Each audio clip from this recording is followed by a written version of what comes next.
हाँ, कई बार लोग मेरे कहते रहते हैं, इधर पेपर लीक के खिलाफ क्यों नहीं बोलते फलान ढिंगड़। मुझे लगता है यार, पेपर लीक सरकार की समस्या कम है, समाज की समस्या ज्यादा है। ये हमारा मोरल डिक्लाइन है ना, ये हमारा नैतिक पतन है कि हम इस हद तक गिरे हुए लोग हैं अब, कि अब हम पेपर आउट करवा रहे हैं। और कोई भी आदमी इस मामले में तब तक ईमानदार है जब तक उसको पेपर नहीं मिल रहा।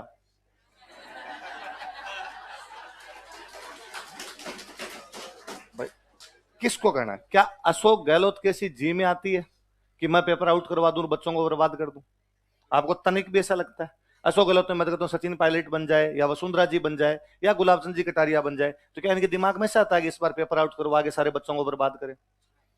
है ना? ये तो एकदम सही काम ही करवा रहे होंगे। उसके बावजूद यदि पेपर आउट हो रहे हैं, इसका मतलब है कि हम इतने गिर चुके हैं अब कि हमें अंदर झांकने का टाइम नहीं मिल पा रहा है। हम सारे प्राप्त करना चाहते हैं पेपर। यदि किसी के पास पेपर नहीं आ रहा है ना, तो इसका मतलब उसकी अभी तक अपॉर्चुनिटी नहीं है, या तो उसके पास रुपए नहीं है। और रुपए भी हम जमीन बेच बेच के ला रहे हैं।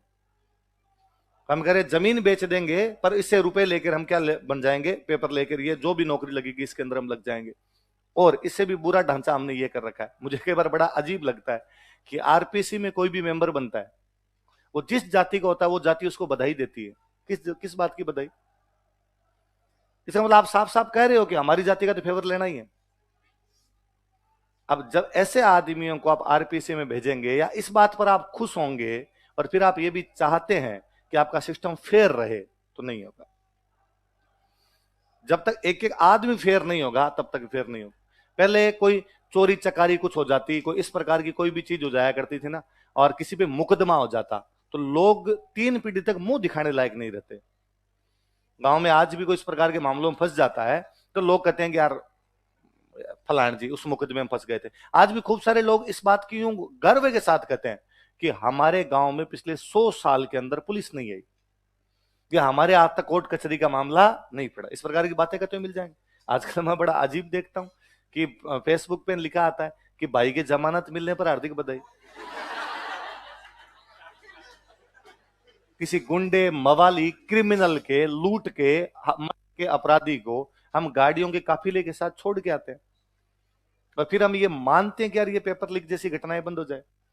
तो पेपर लीक करवाने वाला तो खुद में गिल्ट भी फील नहीं करता। वो कहता मैंने तो मर्डर तो करवाया नहीं, मैंने रेप तो किया ही नहीं किसी का, मैंने तो पेपर ही तो लीक करवाया है। सारे प्राप्त करना चाहते हैं कि कोई सिंगल आदमी ये कह दे कि उसके पास पेपर आ गया और उसने कहा नहीं मैं ईमानदारी से देख के आऊंगा। वही है, वो मैं समझ गया था। कोचिंग के आगे नारे लगाने का मतलब एक ही है।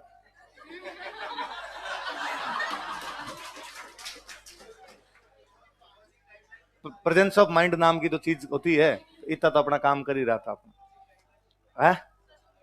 कोचिंग गाइडलाइन आई, उसमें क्या कहा? बच्चों को ये बताओ। क्या बताना बच्चों को? बच्चे जानते नहीं क्या? भाई बच्चे खुद ही जुगाड़ में पेपर की। किसको बताना है भाई? मैं आरएस वाले जब इंटरव्यू होते हैं ना, आरएस वाले इंटरव्यू होते हैं, तो हर बच्चा गाइडेंस लेने के लिए आता है कि सर क्या पढ़ूं क्या ना पढ़ूं। हम पूरा समझाते हैं, ये पढ़ ये पढ़ ये पढ़, डिस्ट्रिक्ट तैयार कर, सब्जेक्ट तैयार कर, ये कर ले ये कर ले ये कर ले। उसके बाद बच्चे का अगला सवाल हमसे होता है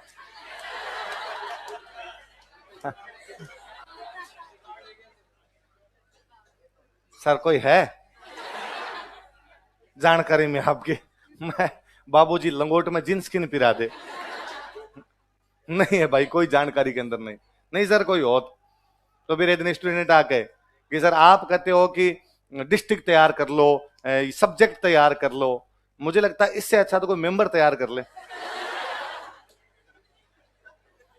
इस हद तक यदि ये बात मजाक का विषय बन गई है तो नहीं रुकेगी, सरकार कुछ ही कर ले। भाई सरकार पहले क्या सेंटर पे नकल होती, सेंटर पे नकल होती। बताइए कि भाई ये हमारे टाइम तक मेरा देखा हुआ था कि हमारे साथ वाले खूब बाद में कहते हैं कि हमने 10 लोगों ने एक साथ फॉर्म भरा, 10 लोगों ने एक साथ फॉर्म भरा, आगे पीछे रोल नंबर है, और एक दूसरे नकल कर ली। प्री में बता दिए, मेंस में बता दिए, पर ये नकल 1% 2% इतने 1% भी नहीं थी, 0.1% था। ऊंट के मुंह में जीरा चित्ती। 10 लोगों का आगे पीछे रोल नंबर है, और क्लास में बैठ के कितने पूछ सकते हो? वो भी तब पूछ सकते हो जब क्लास में ड्यूटी किसी टीचर की है, मैडम आ जाए तो वो भी नहीं करने दे, है ना। मैडम इस मामले में खतरनाक पड़ती है, वो इधर से उधर नहीं देखने दे। मेरा आरएस वाले एग्जाम में तो मेरा देखा हुआ है कि जब भी कोई पुरुष टीचर आता, भाई टीचर आता, तो वो थोड़ी देर खड़ा रहता, नकल मत रहो ये वो, आधे पौने घंटे बाद एप्लीकेशन में साइन करवाने के बाद वो कहता कि मैं बाहर बैठा हूं, तो आएगा तो मैं कर दूंगा। चुपचाप करना, शोर नहीं मचाओगे यार, तुम शोर मचा देते हो। और मेड में सारी खोड़ ली होती, ऊपर खड़ी देते, अपना भविष्य बर्बाद कर रहे हो, लोगों का भविष्य बर्बाद कर रहे हो, क्या तरीका।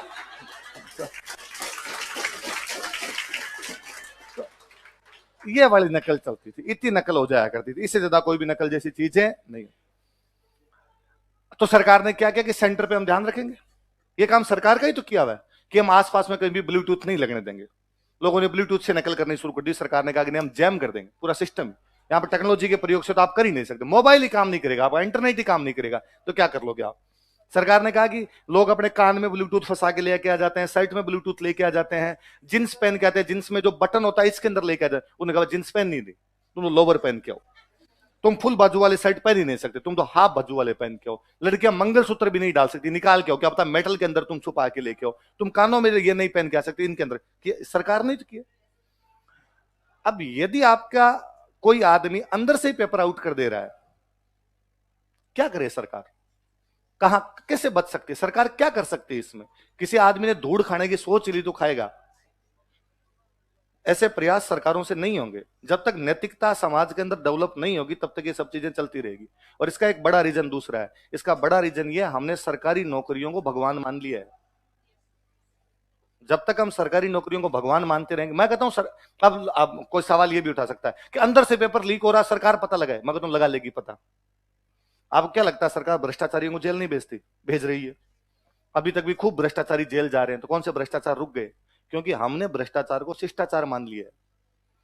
अब ये बुरा लगना बंद हो गया लोगों को, मतलब कोई एक आदमी भ्रष्टाचार के मामले में बर्खास्त है और वो आराम से सामाजिक संगठनों के अंदर जा रहा है, उनके अंदर भाग ले रहा है, लोग उसको बुला रहे हैं, साहब फलान जी को बुलाया है, इसका मतलब हम गिर गए। अब ये चीजें सुधरने में बहुत टाइम लगेगा, वरना सोशल बॉयकॉट होना, आपका समाज ही सोशल बॉयकॉट कर जाए, उनके टावरों के ब्याह होने बंद हो जाए। मैं कहता हूं अगली बार कोई ये करने से पहले 4 बार सोचेगा 1000 रुपए की रिश्वत लेने से, कि नहीं यार पूरे समाज से बॉयकॉट होगा। पर समाज तो उल्टा देखता है कि साहब फलान जी रिश्वत के मामले में बाहर गए थे, इसका मतलब फलान जी के पास रिश्वत खूब सारी है, पैसा खूब सारा है, तो फलान जी की बेटी की रिश्ता किया जाए तो दहेज खूब सारा मिल जाएगा। या फलान जी के बेटे के साथ अपनी बेटी का रिश्ता कर दिया जाए तो लड़के की कमी तो किसी बात की आनी नहीं है, बाप ने दबा दबा के खूब रख रखा है। जब इस कदर पे ही अपने आ गए तो चीजें नहीं रुकी, फिर अपने पास केवल रैलियां बची है जो रैलियां निकाली जा सकती है। मुझे सरकारों से ज्यादा दोष हमेशा समाज का ही लगता है इसमें।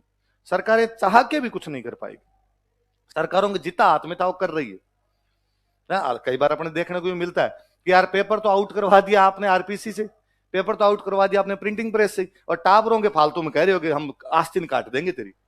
फुल बाजू कोई पहन के भी चला गया तो कैंची लेके वहां खड़े रहते हैं, वहां पे काटते रहते हैं कि नहीं ये नहीं आने देंगे। गर्ल्स को भी सर्दियों में कहते हैं कि नहीं ये नहीं पहने देंगे, वो नहीं पहने देंगे। ये सब प्रकार की चीजें इस प्रकार की।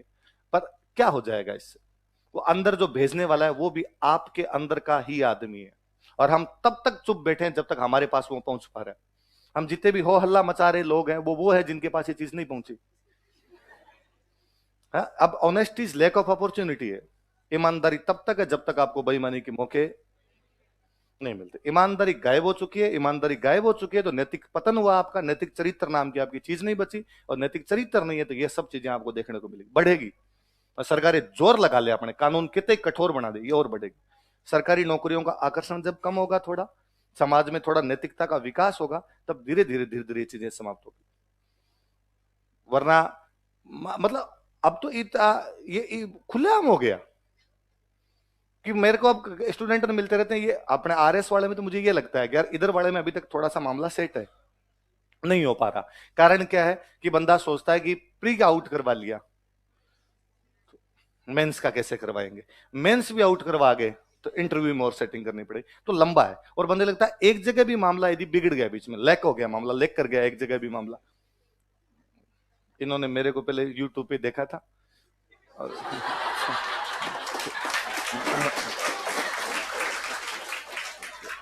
इनके कईयों के वो है, वही है।